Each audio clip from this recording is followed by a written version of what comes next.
వివాహ విషయంలో దేవుని చిత్తం తెలుసుకుంటే ఎలా? యేసుక్రీస్తునందున్నవారు క్రీస్తునందున్నవారిని చేసుకోవడం మంచిదని వాక్యంలో ఉంది. విశ్వాసం చేసుకోవడం మంచిదని. విశ్వాసి అవిశ్వాసం అనుకోండి, వీళ్ళు చర్చికి వెళ్తారంటే వారు సినిమాకి వెళ్తా అంటారు, వీళ్ళు బైబిల్ చదివి ప్రార్థన చేసుకుందామంటే వాళ్ళు ఇప్పుడు టీవీలో వాక్యం వస్తుంది అనుకోండి, మన వాక్యం విందామంటే వాళ్ళు అక్కడ సీరియల్ చూద్దామంటారు. ఇద్దరికి పొసగదు, ఇద్దరు ఎప్పటికప్పుడు గొడవ ఆడుకుంటూ ఉంటారు. కాబట్టి విశ్వాసం అయితే విశ్వసించిన వారిని చేసుకోవడం మంచిది. కొంతమంది ఏంటంటే ప్రార్థన చేస్తుండగా ప్రభు నాకు ఆ అబ్బాయిని అలా చూపించాడు, ఈ అమ్మాయిని నాకు చూపించారు, ప్రార్థనలో మాకు చూపించబట్టే మేము వాళ్ళు చేసుకున్నాము, దేవుడు చూపించాలి అని పట్టుదలతో మొండితనంతో కూర్చుంటారు. ఎన్ని సంబంధాలు వచ్చినా వాళ్ళ అమ్మ నాన్న చూసి, పెద్దలు కూడా చూసి వీళ్ళు భక్తుడా కాదని చెక్ చేసుకోవాలి ఫస్ట్ ఎవరైనా సరే. అందుకే ప్రార్థన చేయండి, ప్రభా నీ చిత్తం కాకపోతే ఈ సంబంధం దూరమగును గాక, నీ చిత్తం అయితే ఈ సంబంధంతో వివాహం జరుగును గాక. ఏ పుట్ల ఏ పాముందో మాకు తెలియదు కానీ హృదయ రహస్యాలు ఎరిగిన వాడు, ఈ సంబంధం నీ చిత్తం అయితే జరిగించు ప్రభా అని ప్రార్థన చేయండి. దేవుని మేము భారం మోపండి. విశ్వాస కాదా అని తెలుసుకోండి. విశ్వాసాన్ని ఊరికే మిమ్మల్ని నమ్మించడానికి చెప్తున్నాడా, నిజంగా దేవుని యందు భక్తి కలిగి ఉన్నాడా? 4-5 రిఫరెన్స్లు అడగండి, ప్రార్థన చేయమని చెప్పండి. పెళ్లి కుమారుడు ఇంటికి వచ్చాడు, మంచి భక్తుడో కాదో తెలియట్లేదు, ఎవరిని అడగాలి? ఎవరిని అడగనక్కర్లా, చిన్న ప్రార్థన చేయండి బాబు అంటే చాలు. ప్రార్థనలో సగం రూపం తెలిసిపోద్ది. ప్రార్థన చేయడానికి మరి ప్రభా నాయన అత్తగారిని దీవించు, మరి మామగారిని కూడా దీవించు, అమ్మాయిని దీవించు అన్నాడంటే మనోడికి ప్రార్థన రాదని అర్థం, విశ్వాస కాదని అర్థం.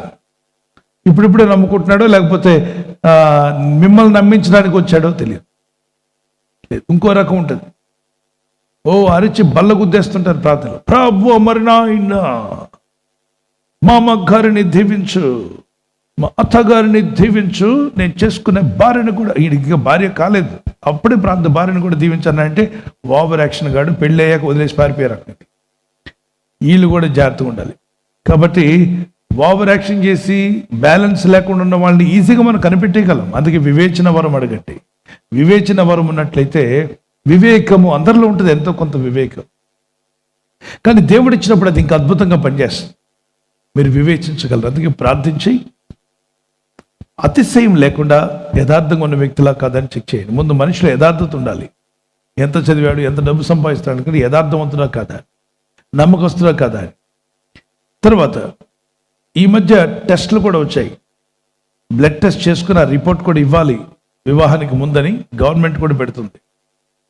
నిజమే, అమ్మాయి వైపున బ్లడ్ టెస్ట్, అబ్బాయి వైపున బ్లడ్ టెస్ట్ కూడా ఉండాలని చెప్పి వాటిని సబ్మిట్ చేయాలని కూడా ఒక రూల్ వస్తుంది. ఆల్రెడీ వచ్చినట్టుగా ఉంది, అది చెప్తున్నారు. ఎందుకంటే బ్లడ్ రిపోర్ట్ లేకపోతే వాళ్ళు ఏ రోగం ఉందో, ఏ వైరస్ ఉందో, మరి నిండు జీవితాన్ని, ఈ అమ్మాయి జీవితాన్ని పాడు చేసే అవకాశం ఉంది. తను ఎక్కడ తిరిగి వచ్చాడో తెలియదు.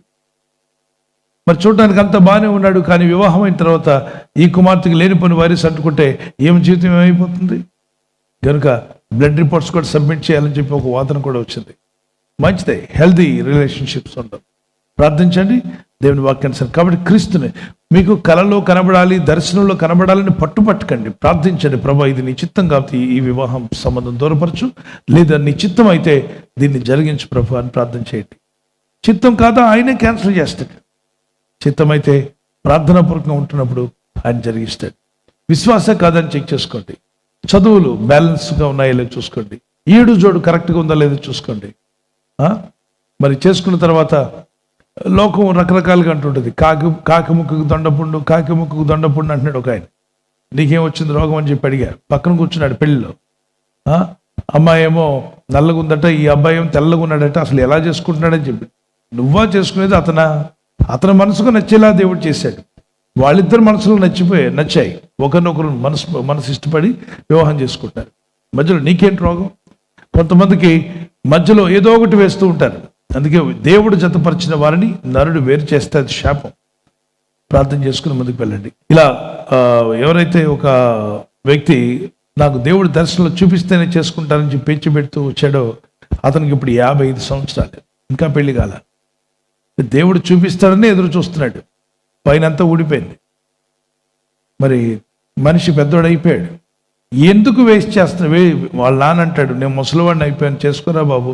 వాళ్ళ అమ్మ అంటది, చేసుకుని ఆయన ఆ పిల్ల పాపలను చూడాలనుకుంటున్నామంటే లేదమ్మా, దేవుడు నాకు డైరెక్ట్గా అమ్మాయిని చూపించాలి. ఎన్నో సంబంధాలు వచ్చాయి, ఎవరిని వద్దన్నాడు. లాస్ట్కి ఈ మధ్య ఒక విధవరాలు చేసుకున్నాడు.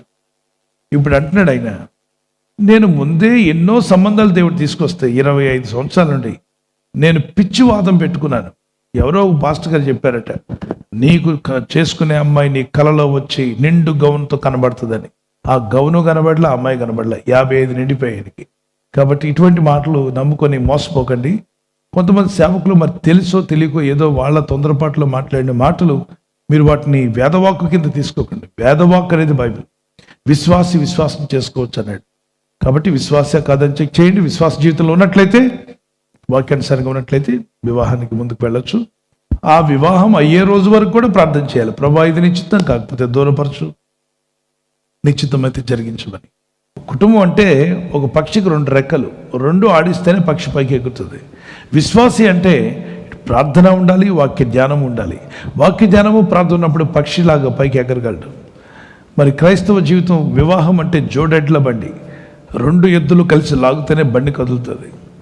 కాబట్టి 2 ఎద్దులు కూడా సమానంగా ఉన్నప్పుడు ఈజీగా బండి కదులుతుంది. అలాగనే ప్రార్థనాపూర్వకంగా ఇద్దరు విశ్వాసాలు అయి ఉంటే మీ ఆత్మీయ జీవితం, మీ కుటుంబ జీవితం ముందుకు వెళ్తుందని అపోస్తలుడైన పౌలు ద్వారా పరిశుద్ధాత్ముడు మాట్లాడించాడు. క్రొత్త నిబంధనలో అన్యుల్ని వెళ్ళి చేసుకోమని ఎక్కడ అనలేదు. విశ్వాసికి అవిశ్వాసికి పొత్తు ఎక్కడిది? చీకటికి వెలుగునకు సంబంధం ఎక్కడుంది? వెలుగు వెలిగే, చీకటి చీకటే. కాబట్టి నువ్వు క్రీస్తునందు ఉన్నావు కనుక క్రీస్తుని అంగీకరించిన వ్యక్తుల ద్వారా వివాహం చేసుకోవడం మంచిదని వాక్యం సెలవిస్తుంది. God bless you. దేవుడు ఆశ్చర్యతగా మీకు సరైన భాగస్వామ్యం ఇచ్చి దీవించును గాక. ఆమేన్.